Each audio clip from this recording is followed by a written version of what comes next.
আশা থেকে হতাশা ২ মাসে ২৫ পদত্যাগ কোথায় থামবে এনসিপির ভাঙন নতুন রাজনীতির স্বপ্ন দেখিয়ে যাত্রা শুরু করা জাতীয় নাগরিক পার্টি এনসিপি অল্প সময়েই আলোচনার কেন্দ্রবিন্দুতে উঠে এসেছিল কিন্তু সেই আলো কি এখন ধীরে ধীরে নিভে যাচ্ছে গত ২ মাসে দালকি থেকে একের পর এক পদত্যাগ অভিযোগ আর কমিটি স্থগিতের ঘটনায় এনসিপি এখন পড়েছে গভীর সাংগঠনিক ও নৈতিক সংকটে দলীয় ও স্থানীয় সূত্র জানায় মাত্র ২ মাসে প্রায় ২৫ জন নেতাকর্মী এনসিপি থেকে পদত্যাগ করেছেন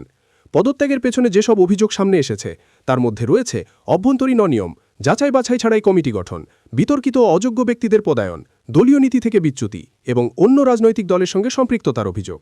দ্রুত নিবন্ধনের চাপ যাচাইয়ের ঘাটতি এনসিপির নিবন্ধন প্রক্রিয়ার অংশ হিসেবে ১ জুন থেকে জেলা ও উপজেলা পর্যায়ে সমন্বয় কমিটি গঠনের কাজ শুরু হয় এ পর্যন্ত ৩৩টি জেলা ও প্রায় ২০০টি উপজেলায় কমিটি ঘোষণা করা হয়েছে তবে দ্রুততার সঙ্গে এসব কমিটি গঠনের ফলে যাচাই বাছাই যথাযথ হয়নি বলে অভিযোগ উঠেছে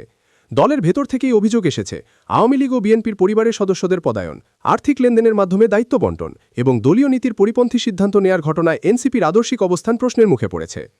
এনসিপি থেকে পদত্যাগ করেছেন দলটির জ্যেষ্ঠ যুগ্ম সদস্য সচিব তাসনিম জারা বিষয়টি নিশ্চিত করেছেন দলটির এক যুগ্ম সদস্য সচিব আবার এনসিপির যুগ্ম আহ্বায়ক তাজনুভা জাবিন পদত্যাগের ঘোষণা দিয়েছেন এছাড়াও ফেনী ৩ আসনে জাতীয় নাগরিক পার্টির এনসিপির সংসদ সদস্য প্রার্থী আবুল কাশেম দলটির সব পদপ্রার্থিতা থেকে সরে দাঁড়ানোর ঘোষণা দিয়েছেন নীতিগত কারণে এনসিপি থেকে পদত্যাগ এবং সংসদ নির্বাচনে অংশ না নেওয়ার সিদ্ধান্ত নিয়েছেন বলে জানান তিনি পদত্যাগের চিত্র সবচেয়ে স্পষ্ট সিবার জেলায় যেখানে ৯ জন নেতাকর্মী একযোগে দল ছাড়েন বিশ্বনাথ ও গোয়াইনঘাট উপজেলা কমিটির একাধিক সদস্য কমিটি ঘোষণার একদিনের মধ্যে পদত্যাগ করেন শেষ প্রশ্নটা এখানেই দ্রুত নিবন্ধনের তাগিদে যাচাই বাছাই ছাড়াই কমিটি গঠন এনসিপিকে এনে দিয়েছে তীব্র সমালোচনা আর আস্থার সংকট একের পর এক পদত্যাগ বহিষ্কার আর পাল্টাপাল্টি অভিযোগে প্রশ্ন উঠছে নতুন রাজনীতির যে প্রতিশ্রুতি নিয়ে এনসিপি যাত্রা শুরু করেছিল সেটিই কি এখন তাদের সবচেয়ে বড় চ্যালেঞ্জ হয়ে দাঁড়িয়েছে নাকি শুরুতেই ফাটল ধরেছে সেই স্বপ্নে